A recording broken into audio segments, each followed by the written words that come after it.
첫 번째 어떤 소식 가져오셨나요? 한국의 민주주의와 경제가 전진하고 있다. 이 영국의 파이낸셜 타임스가 낸 29일자 사설 제목입니다. 오늘은 이 소식 한번 전해드리죠. 우선 제목이 마음에 드네요. 그렇죠. 민주주의도 경제도 전진하고 있다? 어떤 근거로 그렇게 주장한 겁니까? 지난 25일이었죠. 삼성 이재용 부회장에 대한 1심 선고를 전후해서 네, 우리나라, 이재용 부회장? 예. 우리나라는 당연하지만 전 세계 주요 외신들도 이 공판에 대해서 굉장한 관심을 보였습니다. 네. 세기의 재판이다. 르몽드 신문은 이렇게 표현을 했고요. 이번 이재용 부회장에 대한 1심 선고에서 외신들이 관심을 보인 부분이 있는데 바로 이겁니다. 지난 겨울에 한국 국민들이 권력층을 향해 던진 준엄한 경고 이후에 촛불. 예. 정치권은 물론이고 과연 이 한국의 사법 권력도 과거와 다른 모습을 보여줄 수 있을까 하는 부분이었거든요. 네. 그러면서 외신들은 마치 약속이라도 한 듯이 여러 가지 매체에서 이번 재판 이후에 이재용 삼성 부회장에 대한 대통령의 사면이 있을 것인가에 관한 문제까지 예상과 분석을 내놓을 만큼 지금 한국의 사법 정의에 대해서 높은 관심을 보이고 있다는 소식입니다. 1심 선고 났을 뿐인데 아직 대법원까지 가려면 멀었는데 대통령 사면 얘기가 벌써 나온다고요? 네, 그동안 그동안 봐왔던 거겠죠. 한국에 맨날 그랬으니까. 그러니까 사면에 대해서 어떻게 예상을 해요? 이번에는 가능성이 높지 않다는 예상들이 많았습니다. 네. 미국 LA 타임스도 그랬고 기타 미국의 언론들이 한국 국민들의 감시가 예전과는 다르다. 그렇기 때문에 이번에는 문재인 대통령이 과거의 대통령들처럼 재벌 총수에 대한 사면을 내리기가 쉽지 않을 것이다. 예. 만약에 사면을 내리게 된다면 문재인 대통령이 역풍을 맞을 것이다.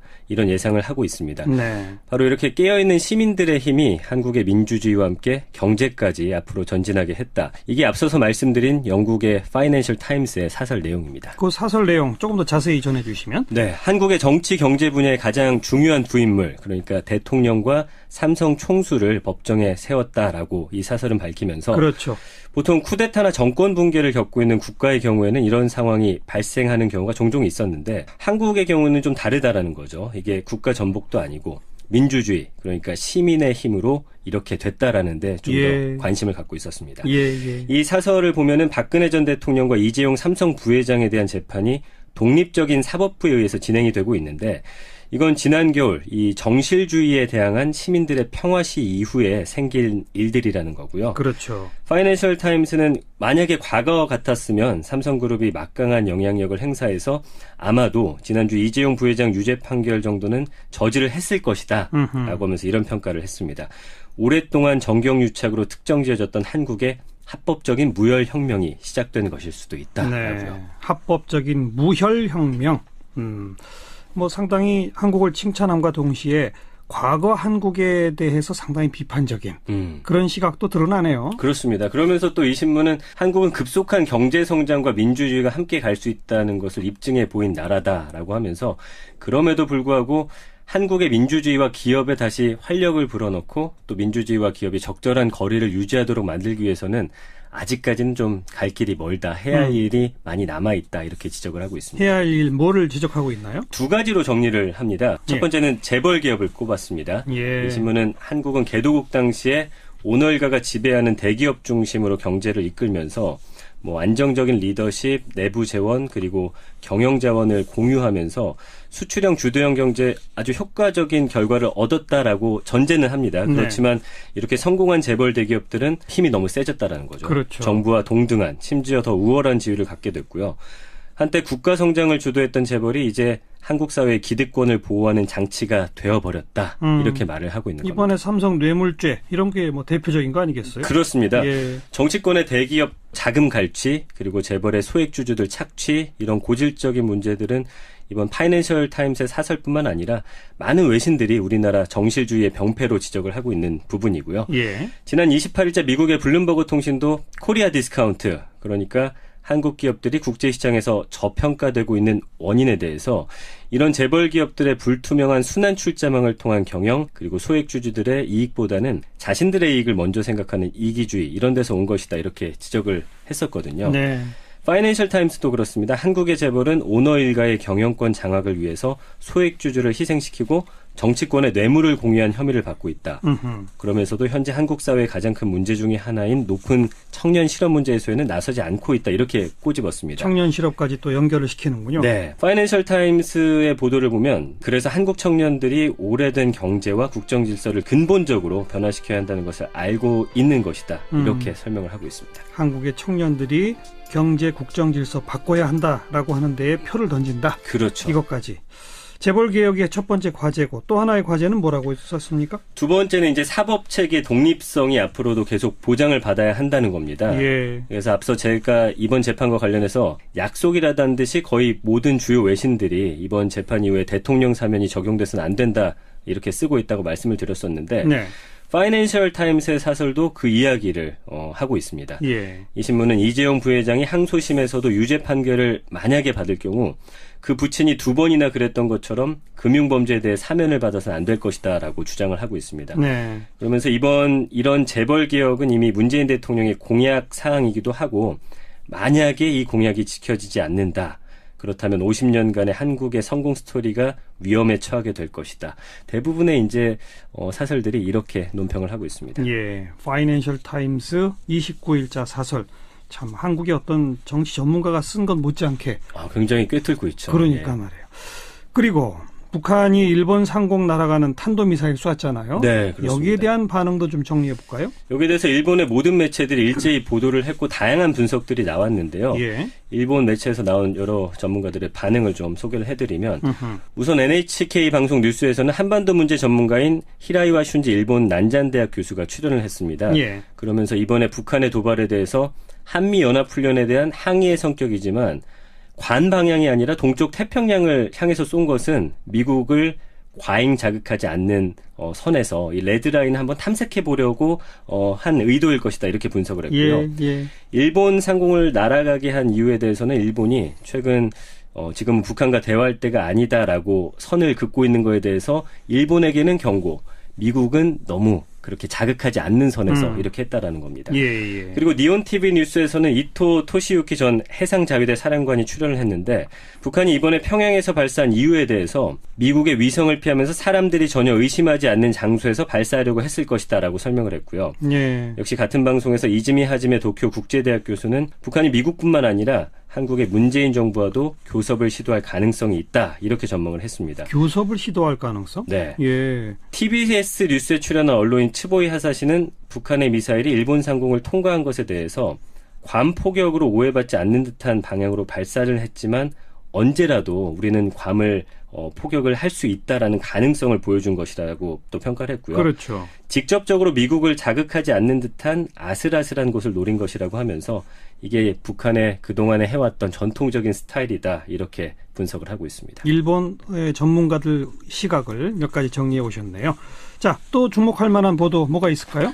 한국의 미용산업을 소개한 외신이 있었습니다. 미용산업? 네. 남미 대륙이 우리나라와 지리적으로 가장 멀리 있는데 한류를 통한 문화교류 면에서 보면 사실 어느 대륙보다 가까운 곳입니다. 여기 지금 한류 바람이 엄청나게 불고 있고요. 그렇죠. 아르헨티나의 페르필이라는 신문이 한국의 미용산업을 소개했습니다. 예.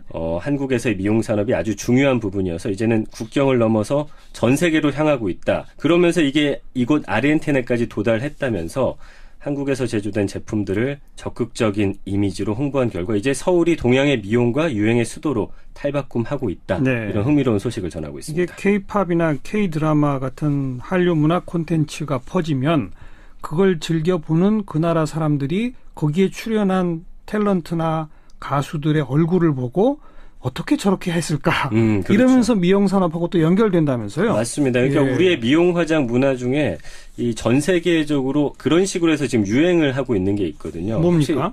네. 비비크림.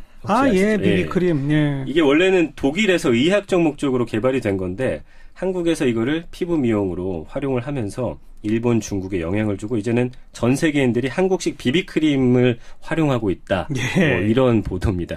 그래서 남자들 같은 경우는 화장하는 걸 서양인들은 사실은 굉장히 좀 좋지 않게 보고 있는데 이런 비비크림을 통해서 남자도 예쁘게 나갈 수 있구나 이런 인식들이 좀 확산이 되고 있는 것 같고요. 네. 또 서구 여성들 같은 경우는 일반적으로 얼굴에서 광채가 나면 기름기 있는 것으로 생각을 하고 기피를 하고 있다라는데 이 신문은 그렇지만 이 비비크림은 기름기 때문이 아니라 수분으로 광채를 내는 것이다. 이렇게 자세하게 설명을 하면서 예. 도자기 피부라는 표현을 하고 있습니다. 예. 아무래도 뭐 이걸 바른 여성의 피부가 한국의 도자기처럼 빛이 난다. 이런 설명도 윤기가 난다. 예, 곁들여져 있었고요.